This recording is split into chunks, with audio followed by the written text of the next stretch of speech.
Hello.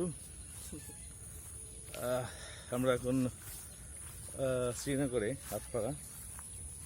So সকালবেলা খুব ভালো লাগছে, খুব গুড ওয়েদার, কুয়াশা, ছোট ছোট পানি, আপনার ঘাসের উপরে শিশির কণা। আমরা এখন যাচ্ছি শ্রীনগর বাজারের দিকে।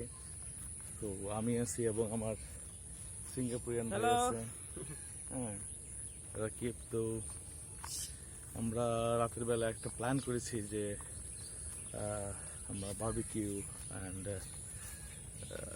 দেখি আর কি করা যায়। হ্যাঁ, তো আমাদের প্ল্যান আছে, দেখা যাক তো কি করতে পারি, আমরা কত দূর আগাতে পারি।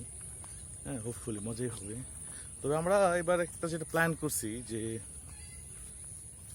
যেটা রাকিবের প্ল্যান, যে সে বলতেছে যে যদি লবস্টার পাওয়া যায়, বাট আমার মনে হয় না শ্রীনগর বাজারে লবস্টার পাওয়া যাবে বলে। কি হ্যাঁ, না আমার মনে হয় না, বাট তারপর আমরা খোঁজার মধ্যে থাকবো যদি আমরা পাই, অথবা হ্যাঁ, try the best. And thing is, আর একটা কাজ আমরা করতে পারি, যদি লবস্টার নাও পাই, যেটা আমরা করতে পারি সেটা হলো রূপচাঁদা মাছটা খুঁজবো। যদি রূপচাঁদা মাছটা পাই, দ্যাটস ফাইন, পারে না।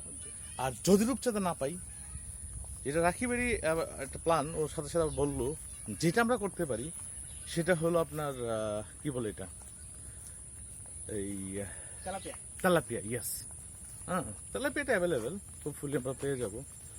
তো মুরগির বারবিকিউ হবে, tilapia fry with barbecue, but thing is তেলে ফ্রাই হবে না, এটা কয়লার মধ্যেই ফ্রাই করবো আমরা। তো দেখি আমরা কতটুকু আমরা সাকসেসফুল হতে পারি। ওকে, থ্যাংক ইউ।